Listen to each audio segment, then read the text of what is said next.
10. nodaļa – pilnības uztvere. Ja uztveres durvis būtu tīras, cilvēkam viss liktos tāds, kāds tas ir, bezgalīgs. Viljams Bleiks. Mēs cilvēki radāmies ļoti īpašos un ļoti specifiskos apstākļos. Mēs apdzīvojam neticami šauru šī visuma daļu. Mūsu fiziskās klātbūtnes ziņā mēs ieņemam starp stāvokli starp ātomu un galaktiku. Mūsu prāts nespēja aptvert ne galaktikas milzīgumu, ne mikroskopisko attālumu starp ātomiem. Arī mūsu izdzīvošanas apstākļi uz Zemes ir ierobežoti ar ļoti šaurām robežām. Piemēram, mēs varam pastāvēt tikai ļoti mazā temperatūras diapazonā.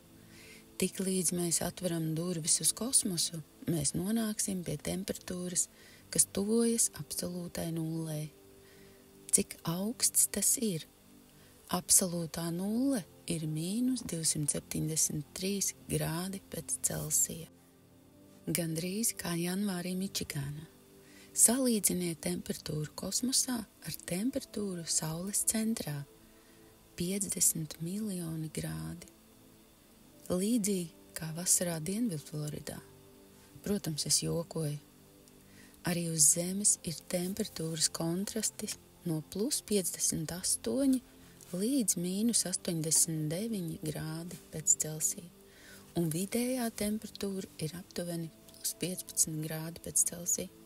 Salīdzinot kontrastus kosmosā ar kontrastiem uz Zemes, jūs varat novērtēt, cik neaizsargāta ir mūsu pozīcija. Pietiek tikai ar nelielām vibrācijām vienā vai otrā virzienā, un visi cilvēki sadalīsies ātomos, no kuriem tie radušies. Mūsu spēja sajust savu vidi ir ierobežota arī ar ārkārtīgi šaurām sensorām sajūtām. Mūsu maņas uztver tikai rupjākās radīšanas izpausmes. Ja jūs novietojat elkoņus uz galda, tad jūs to sajūtat kā cietu. Bet no fizikas viedokļa galdam gandrīz nav nekādas būtības. Viļņu vibrācijas, subatomiskās daļiņas, molekulas un tā tālāk rada stingrības sajūtu. Tāpat kā ātri griežoties ventilātora lāpstiņas šķiet kā ciets aplis. Mēs miedarbojamies ar savu pasauli, pamatojoties uz to, kā mēs to uztveram. Tālāk apskatīsim gravitāciju. No Ņūtona fizikas un Einsteina relativitātes teorijas viedokļa tā ir dažāda. Tas tikai parāda, kā uztvere ietekmē mūsu domāšanu. Mēs varam vilkt paralēles starp Ņūtona fiziku un normālu sensoro uztveri. Vispārīgi runājot, Ņūtona likuma atspoguļo dzīvi normālā uztveres līmenī caur maņām, tausti, redzi, dzirdi un tā tālāk. No otras puses, relativistiskā kvantu mehānika apraksta spēkus, kas regulē ļoti lielus un ļoti mazus daudzumus, kas pārsniedz normālu cilvēku maņu uztveri. Mēs visi zinām, ka gravitācija ir spēks, kas piesaista. Lielāks ķermenis, piemēram, Saule, piesaista mazāku ķermeni, piemēram, Zeme. Lielāks ķermenis Zeme, piemēram, piesaista mazākus objektus, piemēram, ūdeni, akmeņus un cilvēkus. Kad mēs metam akmeni uz augšu, mēs bēgam uz sāniem, jo zinām, ka gravitācija to vilks atpakaļ Zemē. Patiesībā gravitācija nepiesaista kā magnēts. Faktiski, mazākus objektus piesaista lielākai telpai laikā. Es zinu, ka tas šķiet nesaprotami, bet tas ir tikai tāpēc, ka mēs esam pieraduši uzskatīt gravitāciju kā pievilkšanas spēku. Mēs varam redzēt, ka lietas pievelkas Zemē un sajust gravitāciju mūsu pašu ķermenī. Telpas un laika ietekme ir daudz abstraktāka, bet šeit ir vienkārša ilustrācija, kas pilnībā mainīs jūsu uztveri un atbrīvos jūs no maldīga priekšstata, ka gravitācija ir pievilkšanas spēks. Pieņemsim, ka skatāties lejup pa 10. stāva logu. Zem jums ir liels apaļš objekts, kas atrodas taisnstūra vidū. Tad jūs redzat cilvēku, kas tuvojas taisnstūra ārējai malai. Tas novieto nelielu priekšmetu uz taisnstūra iekšējās malas.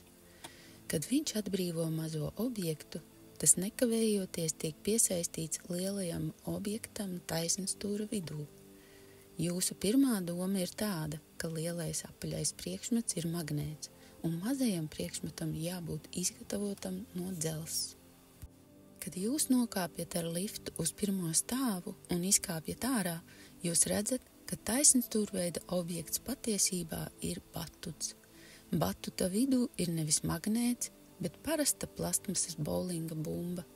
Izrādās, ka mazais priekšmets ir stikla bumbiņa. Jūsu pirmā doma ir, kā plastmas var piesaistīt stiklu. Tad pamanāt, ka bowlinga bumbas svars ir izraisījis batuta tīkla nokarāšanos. Jūs paņemat bumbu un novietojat to uz batuta malas. Kad tu viņu atlaidi, tā dara tieši to pašu, ko tu redzēji iepriekš no 10. stāva. Bumba ripo bowlinga bumbiņas virzienā, līdz tā atsitas pret to.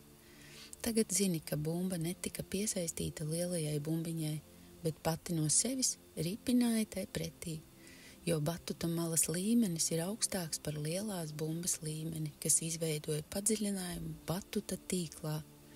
Ja batuta tīkls būtu vienā līmenī ar bumbiņu, tas vispār nekur neripotu.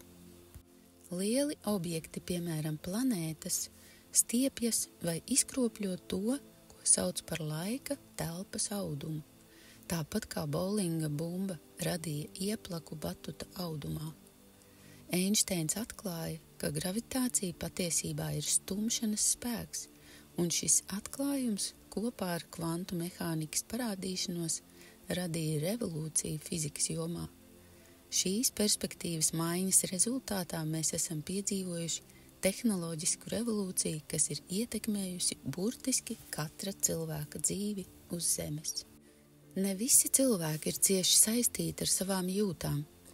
Ir īpaši cilvēki, kuru sajūtas pārsniedz parastās fizisko objektu sajūtas. Taču mēs visi esam apveltīti ar spēju sajust ne tikai ar mums labi zināmo piecu maņu palīdzību. Dažiem cilvēkiem ekstrasensorā uztvere jau ir dabiski, savukārt citiem tā vēl nav attīstījusies. Viņi spēj redzēt, dzirdēt, sajust smalkākas enerģijas. Starp cilvēkiem ar paaugstinātu jūtīgumu var atrast dziedniekus un intuitīvus, kas garā sazinās ar bezķermeņa skolotājiem, eņģeļiem un citām smalkajām enerģētiskajām būtnēm, šamaņiem, jogiem un daudziem citiem, kas nodevušies slepenām mācībām. Cilvēkiem, kuru maņas atpazīst tikai acīm redzamo, var šķist, ka šie jaudīgie cilvēki dara brīnumus. Prātam, kas realitāti uztver caur parastajām maņām, šie cilvēki var šķist dīvaini un neiederīgi, taču to vērtību nevar noliegt. Neatkarīgi no tā, ko jūs uztverat savā prātā vai vidē, jūsu uztvere ir izkropļota. Uztvere nekad nevar būt 100% precīza. Nav divu cilvēku, kas pasauli redzētu vienādi. Tas arī bija Einšteina atklājums. Cilvēkus atšķir laiks un telpa, padarot katra cilvēka skatījumu atšķirīgu no katra cita cilvēku skatu punkta. Tādā pašā veidā diviem cilvēkiem nevar būt vienādas zināšanas un līdz ar to arī izpratne. Pilnīga vienošanās ar citu ir maldi. Jūs varat uzskatīt, ka jums ir lieliska saskaņa ar otru cilvēku, taču iedziļinoties savā pārliecībā un uztverē, jūs uzreiz atklāsiet punktu, kurā jūsu viedokļi atšķiras. Vai esat kādreiz domājis, ka jūs un kāds, kuru pazīstat, esat par kaut ko vienisprātis, tikai vēlāk atklājat, ka esat viens otru pārpratuši? Šādā situācijā izrādās, ka katrs dzīvojam savā kokonā, kas austs no savas individuālās uztveres un uzskatu pavadieniem. Tas ir skumji, bet tas viss ir ilūzija. Izņemot dažus retus individus katrā paaudzē, ciešanas ir sekojušas cilvēcei kopš tās vēstures sākuma. Patiesībā cilvēces attīstība laikmetu gaitā ir precīza līdzība cilvēka kustībai pa dzīvi. Katrs nākamais cilvēces attīstības laikmets tiek uzskatīts par progresīvāku nekā iepriekšējais. Lielākoties cilvēki, kas dzīvoja vēlākos laikos, uzskatīja, ka viņi dzīvo saskaņā ar patiesībām, kuras iepriekšējās paaudzes nespēja saprast. Piemēram, pirmatnējais dziednieks var būt saistījis saaugstēšanos ar ļaunā gara iebrukumu un izmantojis zāles un burvestības, lai to izdzītu no cilvēka. Pēc aptuveni 10 dienām pacientam vairs nebija saaugstēšanās pazīmju. Attīstoties medicīnai, ārsts iespējams izmantoja tā laika progresīvās asins nolaišanas metodas. Ja pacients nezaudēja pārāk daudz asiņu, viņš atguvās no saaugstēšanās 10 dienu laikā, un pēc dažām dienām viņš jutās atjaunots, jo pa viņa asinsvadiem plūst jaunas asins šūnas. Šodienas saaugstēšanās upuris tiek ārstēts ar jaunākajām antibiotikām, antihistamīnu līdzekļiem un miega zālēm. Atveseļošanās laiks 10 dienas. Antibakteriālo zāļu lietošanas dēļ iznīcinātās zarnu floras atjaunošana ilgst no vairākām nedēļām līdz vairākiem mēnešiem, un visu šo laiku pacients ir pakļauts daudzām sekundārām slimībām. Pieaug arī viņa nepanesība pret antibiotikām, kas izraisa supervīrusu attīstību un neizbēgamu pandēmiju. Garšaugu un burvestības tagad šķiet diezgan pieņemami un pievilcīgi ārstniecības līdzekļi. Lai izdzīvotu, senajam medniekam bija jāstrādā apmēram 3,5 dienas nedēļā. Tā ir 28 stundu darba nedēļa. Salīdziniet to ar mūsdienu cilvēka 50, 60 un pat 70 stundām darba nedēļā. Ar visiem viņa spēka taupīšanas instrumentiem un progresīvām tehnoloģijām komunikāciju un ar to saistītās jomās. Tagad palīdziet man saprast, kā to var saukt par progresu, ar ko mēs tik ļoti lepojamies. Neskatoties uz fantastiskiem sasniegumiem komunikāciju jomā, mēs kā cilvēki arvien vairāk atvienojamies. Es izceļu šos punktus viena iemesla dēļ. Mūsu progresa uztvere ir radījusi pārliecību, ka mēs esam pārtikušāki nekā mūsu attālie un pat tuvākie senči. Tas mudina mūs turpināt virzīties tajā pašā virzienā, lai gan ikviena dzīve kļūst drudžaināka, haotiskāka un izolētāka. Katram no mums dziļi dvēselē ir laika spiediena sajūta. Lielākā daļa no mums novēršas no šīs iekšējās piespiešanas sajūtas, un kad tā izpaužas, mēs to apspiežam ar alkoholu, narkotikām, ilgu laiku sēžot pie televizora, novedot sevi līdz spēku izsīkumam, neatbilstošu uzvedību un vispārējie maldi, kurus esam nolēmuši pieņemt kā normālus. Ideāli, piemēram, godīga spēle, žēlastība, līdzjūtība un lepnums par savu kopienu tiek uzskatīti par vājībām šajā konkurējošajā pasaulē. Mūsu pārliecība, ka ejam pa progresa ceļu, ir pretrunā pat veselajam saprātam. Kura saprātīga sabiedrība, objektīvi raugoties uz to, ko mēs darām ar sevi un savu vidi, to var nosaukt par progresu. Veselums uzvedas tāpat kā tā daļas. Sabiedrība ir to cilvēku atspulgs, kuri to veido. Tas nozīmē, ka katrs no mums veicina problēmas rašanos. Mēs palaidām garām punktu. Tas nav jautājums par ticību pret uztveri.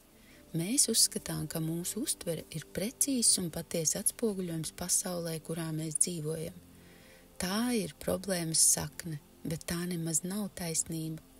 Atliek tikai paskatīties uz mūsu valdībām, kopienām vai pat mūsu ģimenēm, lai atklātu acīm redzamo ārprātu, kādā tās darbojas. Ir daudz grūtāk saskatīt viena un tā paša ārprāta izpausmes mūsu pašu dzīvēs. Ar ļoti retiem izņēmumiem pašnāvnieciska uzvedība ir raksturīga mums visiem, bet pagaidiet nedaudz, atzīstot sakāvi. Es tik ļoti neuzsvērtu dzīves negatīvos aspektus, ja man nebūtu plāna to uzlabot. Šeit būtu piemērots salīdzinājums ar balto lotosu, kas aug no netīrām gļotām. Es jums parādīšu, kā atbrīvoties gan no negatīvisma, gan no pozitīva. Iepriekš mēs ierosinājām domu, ka ticība un uztvere ir vienas monētas divas puses. Kuru pusi mēs izvēlamies sava mērķa sasniegšanai, ir atkarīgs no tā, kā mēs interpretējam savu mazo visumu stūrīti, kurā dominē cēloņu un seku attiecības.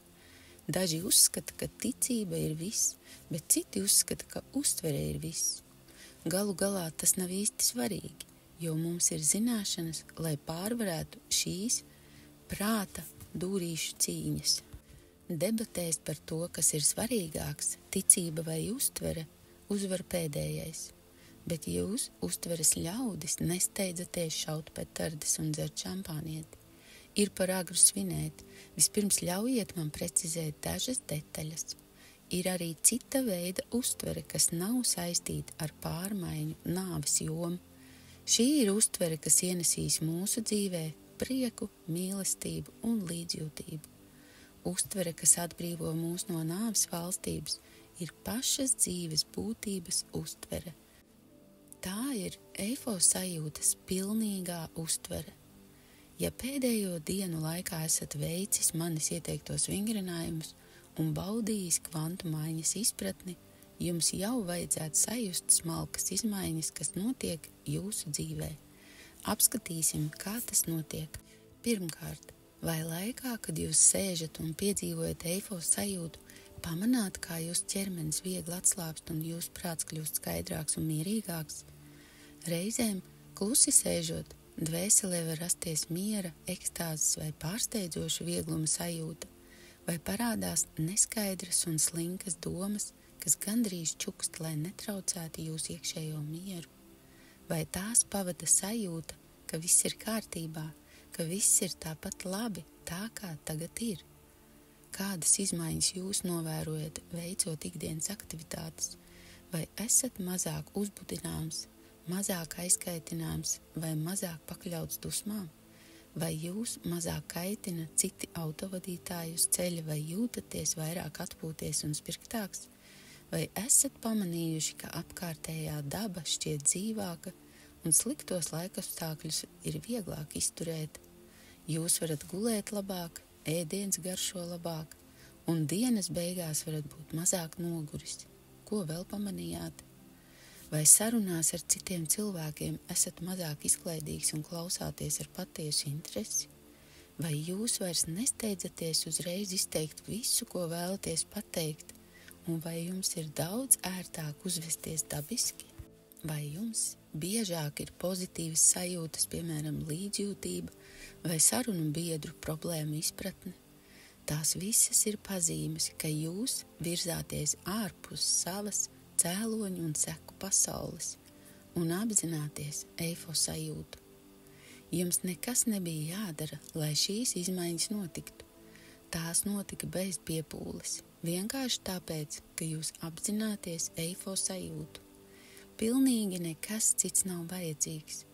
Turpinot šo vienkāršo praksi kopā ar kvantu maiņas nodomu, ko jūs drīz uzzināsiet, jūsu dzīvē sāks notikt smalkas, bet nozīmīgas izmaiņas. Tāpat kā jau notikušās izmaiņas ir notikušas bez jūsu piepūles, arī jūsu dzīvē notiks liela modernizācija. Eifo sajūtas realizē tavu vēlmi pat pirms tā iegūst formu tavā apziņā.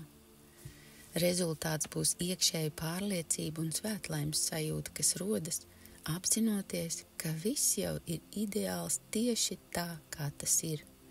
No šī pārpilnības fonda, atbildot uz kvantu maiņas nodomu, jūs sāksiet saņemt materiālas dāvanas, lai apmierinātu savas ilgas pēc materiālajiem labumiem. Tāpat kā pirmā izšautā bulta aizlido no mērķa, tā šī atrautība no dzīves sagatavo mūsu visdinamiskākajai miedarbībai ar to. Ja vēlamies apmierināt savas vēlmes, mums jāsāk ar parastās apziņas iegremdēšanu klusajos prāta dziļumos, kur mūs sagaida eifos sajūta. Kā to izdarīt? Es saglabāšu stāstu par šo līdz nākamajai nodaļai. 10. nodaļas galvenie punkti. Mūsu spēja sajust apkārtējo vidi ir ierobežota ar ļoti šauru sensoro sajūtu diapazonu. Ir īpaši cilvēki, kuru sajūtas pārsniedz parastās fizisko objektu sajūtas. Nav divu cilvēku, kas pasauli redzētu vienādi. Viņiem nevar būt vienāda uztvere un līdz ar to arī vienādas zināšanas. Ciešanas ir sekojušas cilvēcei kopš tās vēstures sākuma. Mūsu progresa uztvere ir radījusi pārliecību, ka esam turīgāki nekā mūsu attālie un pat tuvākie senči. Tā ir ilūzija. Uztvere, kas atbrīvo mūs no nāves valstības, ir dzīves būtības uztvere. Tā ir eifo sajūtas pilnīgā uztvere.